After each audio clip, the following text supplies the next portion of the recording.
Look at him. 25 years, still useless. You're fired. Effective immediately. We have no room for dead weight. The words rang across the marble lobby of Ashford Industries at 8:22 on a Thursday morning, in front of 400 employees and a delegation of investors, and they were aimed at a janitor with a prosthetic leg who was struggling to move a stack of chairs. The CEO said it loud. She meant it to be loud. Olivia Ashford had built a career on public precision, and this was a public correction, delivered in her sharpest voice to the slowest man in the room. 25 years and you can't move 6 chairs. Look at yourself. You are an embarrassment to this lobby. The janitor did not argue. He did not defend himself. He did not say that his leg ached worst in the cold, or that he had been up since 4, or that the lobby she was standing in had been spotless every morning of her entire career because of him.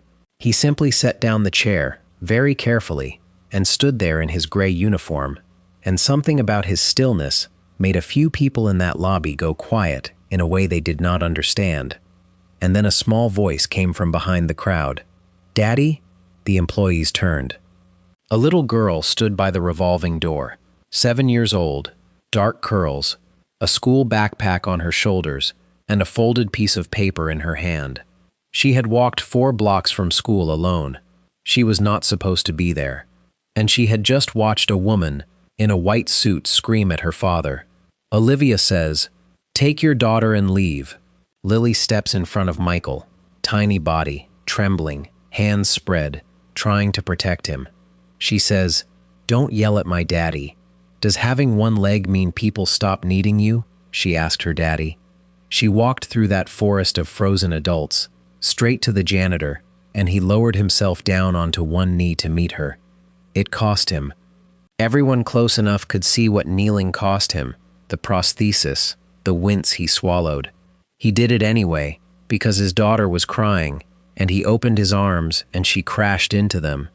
And here is what nobody in that lobby knew. Nobody knew that the janitor being fired for slowness had buried his wife 2 days earlier. That the little girl in his arms had stood at a graveside on Tuesday holding his hand and could not sit in her classroom this morning, and had come all this way to give him a card she made because it was the only thing a 7-year-old can do with grief that size. And nobody, not one soul in that lobby, not the investors, not the executives, not the woman in the white suit, knew that under the janitor's worn left sleeve was a silver watch that only 2 men on earth would recognize, or that the company firing him would not exist at all if this man had not once walked into a boardroom and given away everything he had. They were about to find out. All of it, because the little girl was about to ask one question, out loud, into that silence, and it was going to break 400 people at once. If you've ever been looked down on by someone who had no idea what you sacrificed, stay with me until the end. Because this is not a story about a firing, but much more. If you are enjoying this, subscribe to this channel so videos like these get to you first. To understand what happens next, you have to go back. First 2 days, then 26 years. 2 days ago, Michael Carter stood in a gray morning at the edge of a grave he could barely afford, holding his daughter's small hand while they lowered his wife into the ground. Her name was Grace. It had always struck him as the right name, and he had told her so on their first date, and she had laughed and said, "Don't you dare write poems about it." 31 years, she had been sick for 2 of them, brave for both of them, and in the last months, when the treatments emptied what remained of their savings, she would hold his hand in the evenings and say the things she always said when he got that guilty look. "We have everything we need, Michael. We always did." He used vacation days for the hospital. 25 years at Ashford Industries, and the first vacation days he ever took, he spent picking out a casket. On Wednesday, he ironed his gray uniform. On Thursday, he clocked in at 4:47 in the morning, because a man with a 7-year-old daughter and a mortgage cannot afford to grieve on his own schedule. and he pushed his mop across the dark marble of a lobby that had never once been dirty by the time anyone important arrived. Nobody ever wondered why. The answer was him. It had been him for 25 years. That Thursday morning, in the quiet hours before the lobby filled, Michael Carter did 3 small things nobody asked him to do. At 6:45, an accountant hurried through the lobby with her little girl in tow, late for school drop-off, and the girl's backpack strap gave out and spilled her books across the marble. Michael was there before the mother finished apologizing to no one. He gathered the books, and then he took a roll of cloth tape from his cart and wrapped that strap tight and neat, the way he fixed everything, and tugged it twice to test it. "That'll hold till Friday," he told the girl. "Tell your mom to get you the kind with the double stitching." The girl grinned at him. He grinned back. It cost him nothing, and it was the whole world to a 7-year-old on a school morning, and he knew that, because he had one at home. At 7:15, he noticed the light still on under the door of a third-floor office, the same light that had been on when he clocked in before 5. Some junior analyst pulling an all-nighter for the 9 a.m. investors. Michael went down to the break room, made a fresh cup of coffee, carried it up, and set it outside the door without knocking. No note. He never left notes. Notes turn a kindness into a transaction, and Michael Carter did not do transactions. And at 5 minutes to 8, a new hire, first week, visibly terrified, dropped an entire folder of presentation papers in the middle of the lobby and stood frozen over them the way you freeze when you are new and certain everyone is watching. Michael knelt to help. It cost him. The prosthesis made kneeling a payment every single time, and the people who saw him wince saw what it cost, and he did it anyway. He squared the pages, handed them up, and smiled. "We've all had mornings like this," he said. The new hire exhaled for what looked like the first time all day. 3 small things. Before 8 in the morning. 2 days after he buried his wife. Hold on to them, because at 8:22, the woman running this company is going to look at the kindest man in her building and call him dead weight. He knew all their names. Elena at reception, studying nights for her nursing boards. He left the side lamp on for her when she came in early to read. Big Tom in shipping, whose boy had a stutter. Michael had fixed the kid's remote control truck twice. Birthdays, sick mothers. For a quarter of a century, he had been the quiet weather of that building, so constant that people stopped seeing him, the way you stop seeing the sun that warms you. He walked with a limp, and most people assumed a work injury and never asked. The prosthesis started below his left knee, and on cold mornings the socket ached where it met him, a deep bone ache he never mentioned. Complaints, Michael figured, were attacks on the people around you, and he did not tax people. But this particular morning the ache was different. Grief had gotten into the leg somehow, into everything, the way water finds every crack, and under his sleeve, wound by shaking fingers at the dresser that morning because Grace was not there to wind it for him, was the watch. Now go back 26 years. Ashford Industries was 5 years old and 3 weeks from dying. Over-leveraged, banks circling, 600 families about to miss a paycheck into the teeth of a recession. There were founder portraits in that lobby now, by the elevators. Richard Ashford, silver-haired, kind-eyed, 8 years gone. The plaque said founder, singular. That was not the truth. There were 2 founders in the building the week the company almost died, and one of them walked into the boardroom with a single sheet of paper and signed away his shares, his title, and a fortune that would be worth a very large number today, so the banks would restructure, and 600 families would keep eating. The lawyers told him he was insane. Richard Ashford begged him not to. He did it anyway, and he asked for exactly 2 things. That nobody be laid off to cover the gap, and that nobody ever be told what he did. Richard had commissioned 2 silver watches the week the company was born, engraved inside the casebacks, one for each founder.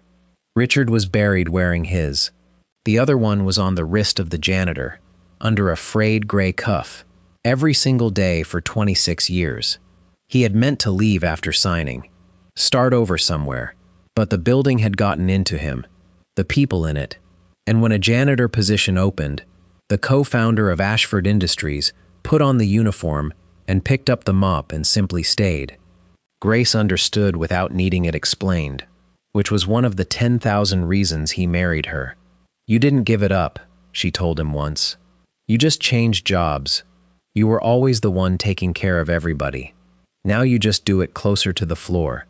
Only 2 living men knew. The aging chairman of the board, who owed Michael his company and had kept the secret like a debt, and Walter Hayes, the old chief operating officer, retired now but still in the building most weeks, who had been in that boardroom 26 years ago and had never once been able to watch Michael push a mop without his eyes stinging. Neither of them was in the lobby at 8:22 that Thursday morning. Olivia Ashford was, Richard's daughter, 40, brilliant, and hard the way people become when they spend a whole life trying to out-earn a dead father's shadow. Her margins were legendary. Her employees learned her moods by the sound of her heels. She had walked past Michael Carter roughly 2,000 times without learning his name, and on this particular morning, with the biggest investor delegation of her tenure arriving at 9, she crossed her flawless lobby, scanning it like a general, and her eyes found the one imperfect thing in it, a slow janitor, wincing. Taking too long with a stack of chairs, she changed course, heels ringing on marble her company's forgotten founder had cleaned for 25 years, and through the revolving door behind her, 4 blocks on foot from a classroom she could not sit in, with her mother 2 days in the ground and a folded card in her hand, came Lily Carter. You already know what happens next.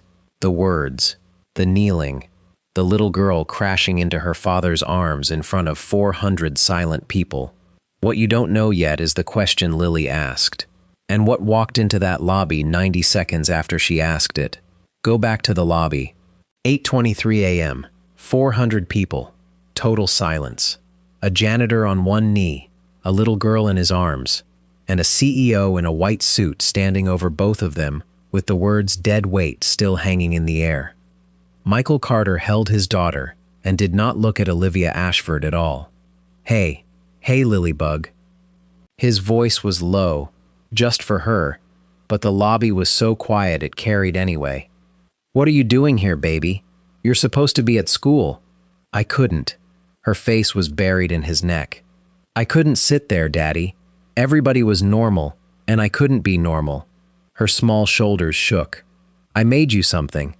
I walked really carefully. I looked both ways every time." "I know you did. Why is that lady yelling at you?" Michael Carter did not answer that question, because he would not lie to his daughter, and the truth was not something he could say out loud.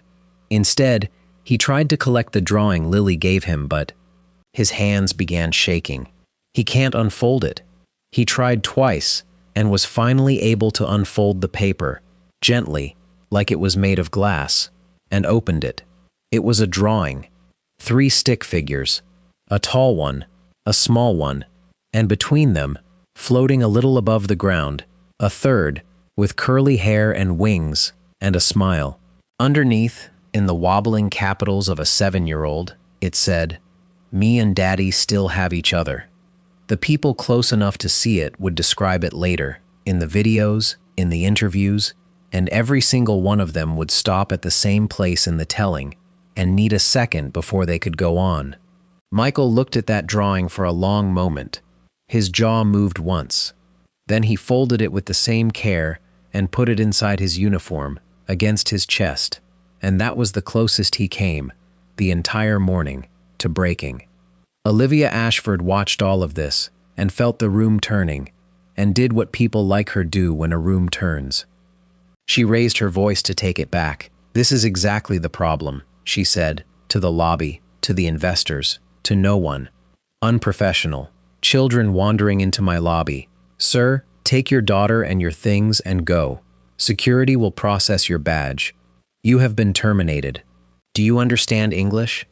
And that was when Lily turned around. She was still inside her father's arms, but she turned to face the woman in the white suit, tears running down her face, and she asked her question. She did not ask it in anger.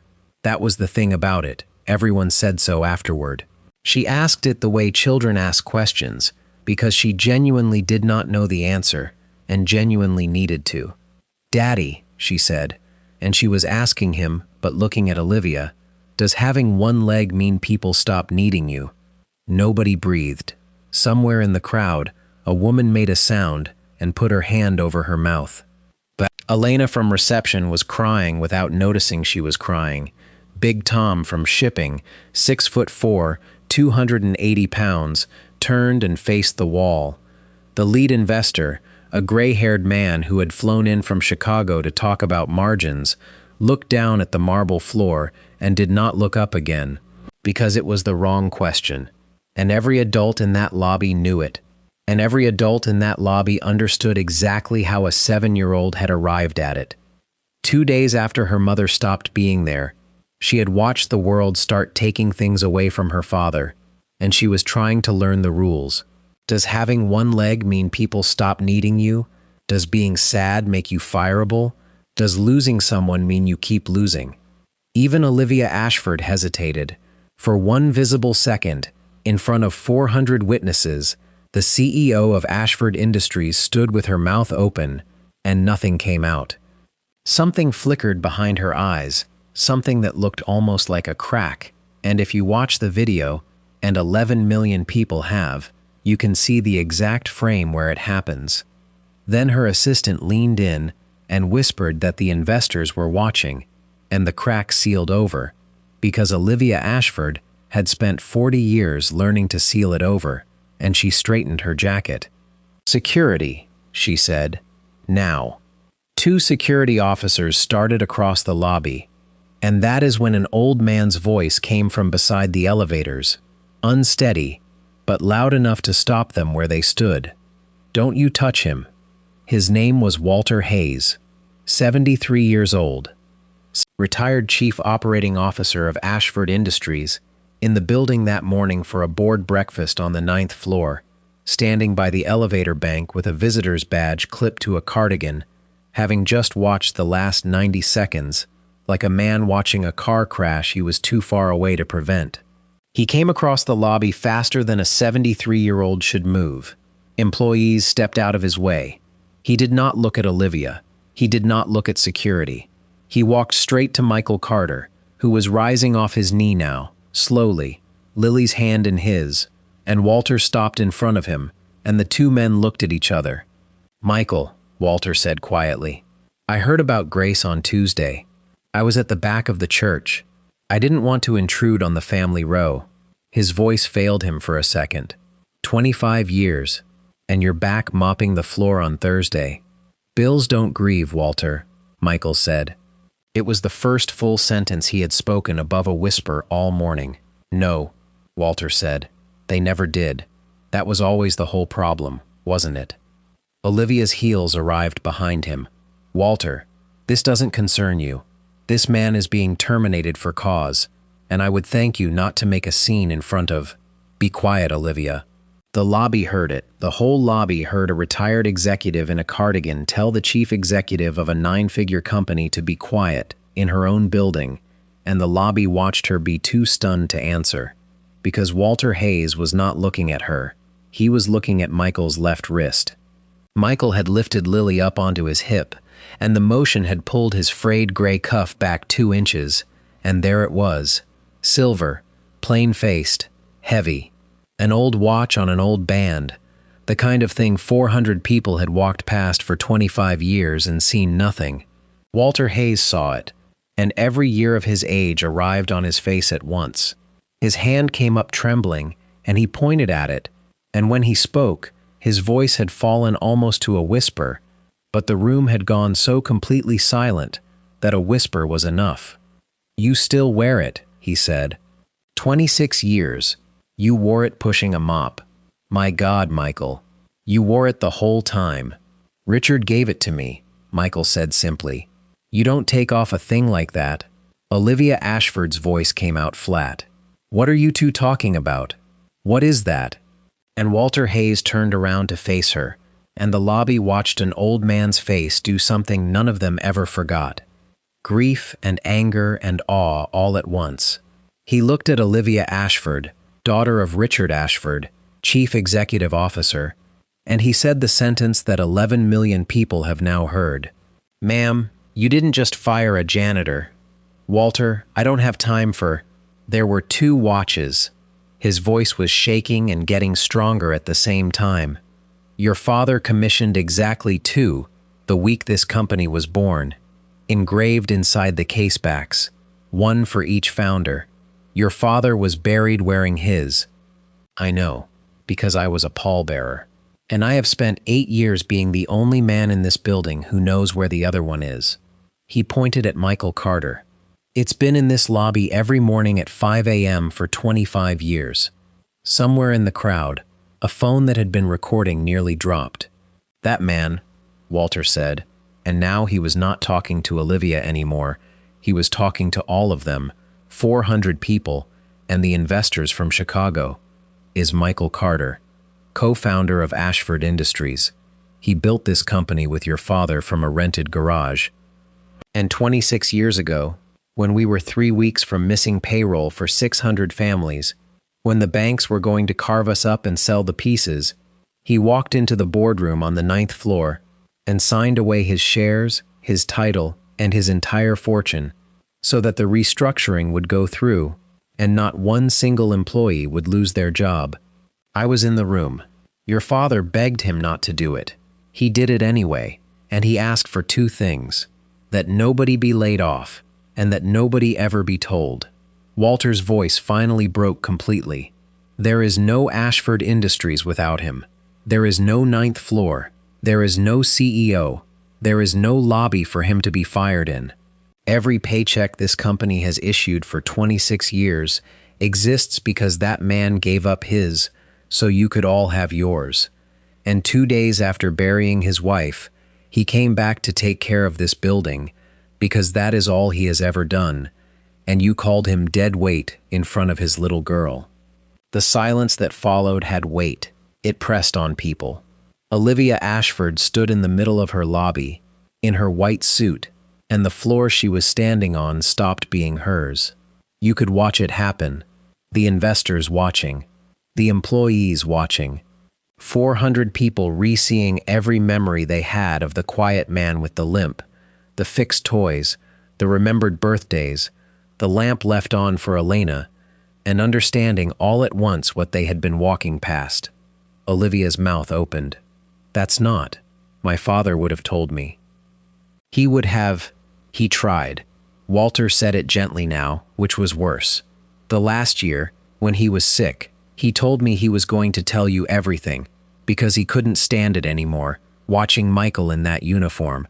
And Michael found out and asked him not to. Made him keep the promise." Walter shook his head slowly. "Your father went to his grave, ashamed of the plaque on that wall. Founder, singular. He hated that plaque." Olivia turned, very slowly, and looked at the portrait by the elevators, her father's kind eyes, the single word underneath. And then she looked at the janitor. Michael Carter stood there in his gray uniform, his daughter on his hip, his wife 2 days in the ground, 26 years of silence broken all around him on the floor, and he said the only thing he said during the entire reveal. He said it quietly, to Walter, and it was almost an apology. "You promised Richard, Walter." "I promised Richard I'd keep your secret," Walter said. "I never promised I'd stand here and watch his daughter throw you into the street. There's no promise on earth that covers that."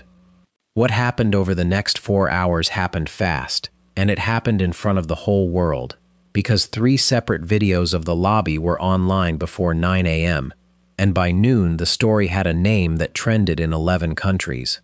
The Janitor founder. The chairman of the board was 79 years old and had not come into the office in a month. He came in that morning.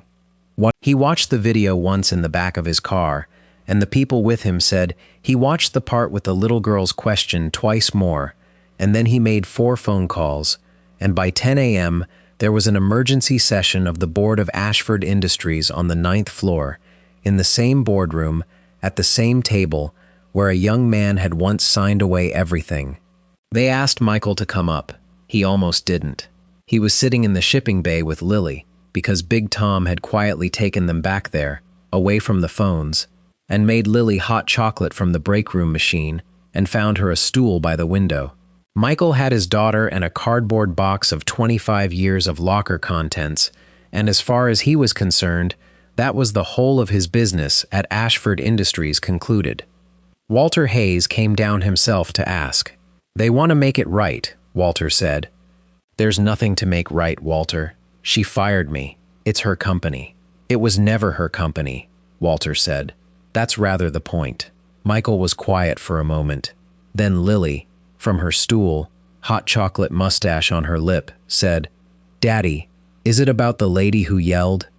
And Michael looked at his daughter, who was going to grow up in a world that had watched this morning happen, and decided that how it ended mattered more than how much he wanted to go home. So he went up. Gray uniform. He declined to change. The boardroom fell silent when he walked in, and then something happened that no one planned. One board member stood up, then the next one, then all of them, the entire board of Ashford Industries on their feet, for a janitor in a gray uniform, and the chairman, 79, came around the table on his cane and took Michael's hand in both of his and did not let go for a long time. 26 years, the chairman said. "I've eaten off the plate you paid for. I let you carry it alone because you asked me to, and I have never been sure it wasn't cowardice, honoring that request." "It wasn't," Michael said. "It was a kindness. It let me be nobody. Being nobody was the best job I ever had." They laid it all out for him.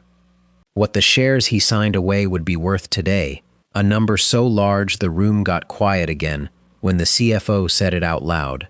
They offered restitution. They offered a seat on the board. They offered, and the chairman was entirely serious, the chief executive position itself, effective that afternoon, because as of 11 a.m., it was open. The board had voted before he came upstairs. Olivia Ashford was removed as CEO pending a full review of her conduct, escorted out of a building with her father's name on it, while 11 million people watched the videos of why. Michael listened to all of it. And then he said no. To all of it. The money, the shares, the seat, the corner office.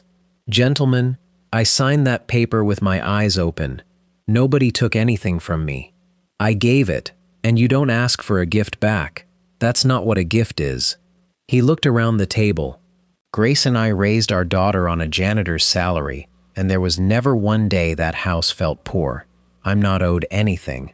The room did not know what to do with him. Rooms like that never do. "Then there must be something," the chairman said. "Name it. Anything." "The board will not let this stand at nothing." And Michael Carter, who had spent 26 years asking for nothing, thought about it. He thought about it long enough that the room leaned in, and when he finally spoke, he asked for one thing, and it cost the company nothing and everything at the same time. "Every person who works in this building," he said, "from the janitors to that chair you just emptied, one standard of dignity, the same respect, whether they're carrying a briefcase or a mop. Put it in writing, put it in policy, make it the thing this company is, and make it survive all of us. That's what I want. That's all I ever wanted, and I know for a fact it's what Richard wanted, because we shook hands on it in a garage before any of you had ever heard of us." The chairman looked at him for a long moment. "Done," he said. "It'll be called the Carter Standard." "Call it whatever you want," Michael said. "Just make it true." Olivia Ashford disappeared from the building that day, but she does not disappear from this story, because what she did next is the part almost nobody expected, and it started with a video she forced herself to watch. She watched the lobby footage that night, alone, in a penthouse her father's company had paid for. The reports say she watched it many times, and there is one detail she told the board's review, later, under no obligation to tell them anything, that explains everything that followed. She said she watched it with the sound off, because she could not bear her own voice. And with the sound off, All she could see was a man kneeling down on a prosthetic leg to catch a crying child, and a woman in a white suit standing over them, pointing. She said she did not recognize the woman. She said she watched it 14 times trying to recognize her.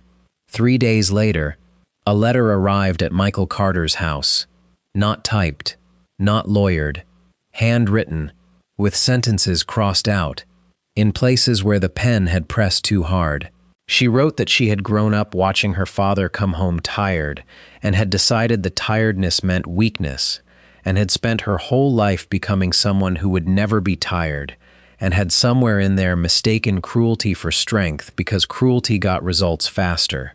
She wrote that she remembered, now, being 9 years old and asking her father who the man with the limp was, the one Daddy always stopped to talk to in the lobby longer than he talked to his own executives, and her father had smiled and said, "That's the best man in this building," and she had thought he was joking. She wrote that she was not asking to keep her job, and she was not going to contest the review, and she wanted nothing from him. She wrote only one sentence near the end that made Michael stop and set the letter down on the kitchen table. "I fired a man 2 days after he buried his wife, in front of his daughter, and my father is not alive for me to ask how I became someone he would not recognize." There was one more line, at the very bottom, added in different ink, as if she had sealed the envelope and opened it again. "Please tell your daughter the answer to her question is no." Michael read the letter twice. Then he did something the lawyers on the 9th floor would have fainted over. He wrote back 4 sentences, in the careful print of a man who does not write much. "Olivia, your father was the finest man I ever knew, and the last thing he'd want is for you to carry this the way I know you're carrying it. People aren't the worst thing they've done, or the boardroom should have thrown me a parade years ago for the things I've thought and never said. Lily got your answer, and she said to tell you that her mom always said, 'Everybody gets one really bad day.' She's deciding that was yours." He mailed it and told no one. It came out later, in the review, because Olivia submitted it as the reason she requested her removal be made permanent, rather than fought. She said a man she had called dead weight had written her the only merciful sentences she received that entire week, including from her own family, and that she intended to go become someone who could have written them. Some people said her charity work afterward was image repair, and maybe some of it was. People rarely become pure overnight. Grace, if she had been alive, would have said what she always said. Starting is different from finishing, but you can't have the second one without the first. Michael Carter went back to work the following Monday. That is the detail the news could not process. The offers were everywhere by then. Book deals, interviews. 3 companies tried to hire him as some kind of executive of culture, whatever that is. The board had quietly, and over his objection, restored a pension that made working unnecessary for the rest of his life. He clocked in at 4:47 a.m. and mopped the lobby. Because here is the thing everyone kept missing about Michael Carter. The thing Grace had understood in one look 30 years ago. The uniform was never the sacrifice. The uniform was the point. Some men take care of people from the 9th floor, and some men do it closer to the ground, and he had simply always preferred the ground, where you can see everybody's faces. But some things had changed, and he let them. Elena from reception passed her nursing boards that spring, and the whole lobby found out, because Michael put a hand-lettered sign on her desk before sunrise that said, "Congratulations, Nurse Elena," and by 9 a.m. there was cake, and nobody could establish who ordered the cake, and it was Michael. Big Tom's boy gave a presentation at school about his hero, and it was not a football player. The Carter Standard went up in the lobby, in brass, right beside the founder's wall, because that changed too. There are 2 portraits by the elevators now. Richard Ashford, silver-haired, kind-eyed, and beside him, a man in a gray uniform, because Michael refused to sit for the portrait in anything else, and underneath both of them, one word, finally plural, Founders. They unveiled it on a quiet Saturday morning, no press allowed. The chairman was there. Walter Hayes was there, in the good cardigan. Elena and Big Tom and half the building came in on their day off, which tells you more about Michael Carter than the plaque does. Michael lifted Lily up so she could pull the cloth away herself. She looked at the two portraits for a long time, with the deep seriousness she brought to important things, the same look her mother used to get. Then she looked up at her father, and she asked the last question of this story, the one she had been assembling for weeks, ever since the morning in the lobby. "Daddy, if you built this place, why did you clean it?" And Michael Carter smiled, and the people standing close enough said the smile had 31 years and one gray Tuesday inside of it. And he crouched down, slower these days, the leg never got easier, until his eyes were level with his daughter's. Because, sweetheart, no job is ever beneath someone who wants to take care of other people. Lily considered that. She looked at the portraits again, the two founders, and then at the lobby around her, the marble her father had made shine every morning of her life, and she wrapped her arms around his neck and set it into his shoulder, quiet, just for him, though Walter Hayes heard it and had to turn away. "Then I'm proud you're my daddy." He held her a long time. And when they walked out that morning, hand in hand, past the brass plaque and the two portraits and the glass he'd cleaned at 5 a.m. for 25 years, the winter light was coming up the street, and Lily was telling him something about school, and if you had been standing in that lobby, you would have seen exactly what 400 people missed for a quarter of a century and never missed again. The greatest man in the building was the one who took care of it. Grace was right, the way she was right about everything. They had everything they needed. They always did. If someone in your life takes care of people quietly, so quietly the world walks right past them, tell them you see them, today. Don't wait for a morning like this one to notice. And if this story stayed with you, subscribe and stay close. There's another one coming.